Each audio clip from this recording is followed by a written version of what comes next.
Mais le tavernier est plus rapide que lui. S'emparant d'une bouteille, il la bat avec force sur le crâne du fauteur de trouble qui s'effondre au sol avec un bruit sourd. Dans le silence qui s'est installé depuis l'utilisation de la magie proscrite, le propriétaire ordonne qu'on aille chercher les gardes. Il ne leur faut pas plus de 10 minutes pour arriver et embarquer le sorcier. Lorsque la porte se ferme derrière eux, les conversations reprennent, d'abord dans un murmure, avant de retrouver très vite leur niveau sonore habituel. Quelques minutes après, la porte s'ouvre de nouveau et une silhouette encapuchonnée fait son entrée. Pas de doute possible, c'est la personne que j'attends, enfin. Bold se lève après mon signe de tête. Le nouvel arrivant promène son regard sur la salle. Nous avons beau avoir choisi une table isolée dans un recoin, il est difficile de nous louper. Bold mesure 2 mètres, et c'est un vrai colosse aux muscles saillants, et à la peau noire comme l'eau des profondeurs. L'inconnu se rapproche de nous, d'un pas vif et gracieux, sa cape serrée contre lui. Lorsqu'il se plante devant nous, il jauge Bold un moment avant d'incliner la tête vers moi. Je suis en droit d'attendre des salutations, voire des présentations. Mais rien ne vient. Alors je finis par prendre la parole. Vous êtes en retard. Un haussement d'épaule est la seule réponse à ma pique. Je tâche de garder mon sang-froid. Mon interlocuteur n'est pas bavard. Soit, je ferai avec. Asseyez-vous. Nous avons à discuter. Sans un mot, il s'installe en face de moi. Bold nous observe un instant avant de s'éloigner pour nous laisser discuter et s'assurer que nous ne serons pas dérangés. La capuche de mon interlocuteur m'empêche de bien le voir et le juger.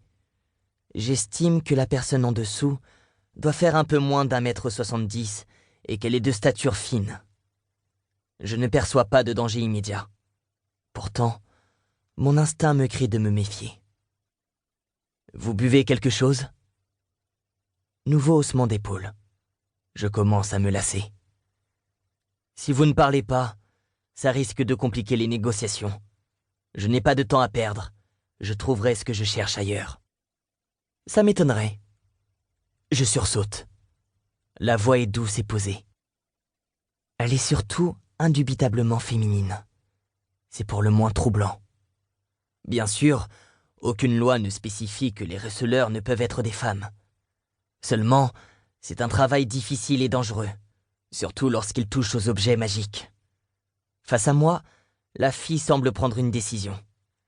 D'un geste rapide, elle ôte sa capuche, révélant ainsi son visage. Je dois reconnaître qu'elle est plutôt jolie. Pour le bien de ses tractations, j'aurais préféré avoir affaire à un gros homme bedonnant et puant. Au lieu de ça, ses yeux sont d'un vert saisissant. Une couleur qui n'est pas sans rappeler celle de l'océan les jours de soleil.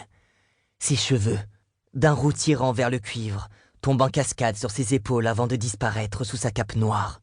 Son visage délicat est couvert de taches de son. Celle-ci s'étale sur son nez et le haut de ses joues, créant une étrange constellation sur sa peau plutôt pâle.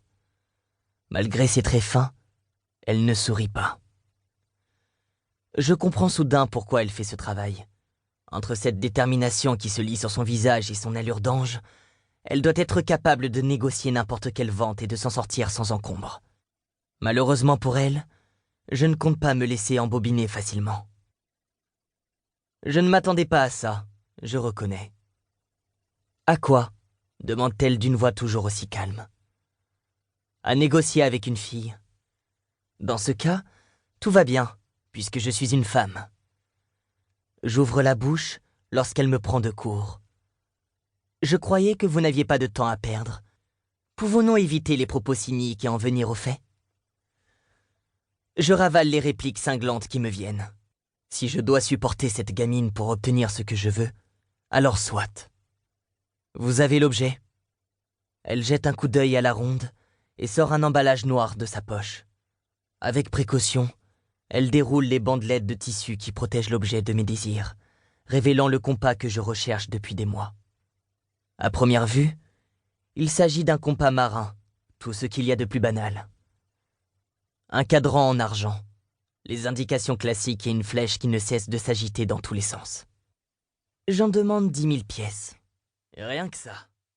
Pour continuer à écouter ce livre audio gratuitement, cliquez sur le lien dans la description et vous pourrez l'écouter en entier sans frais grâce à l'essai de 30 jours d'Audible.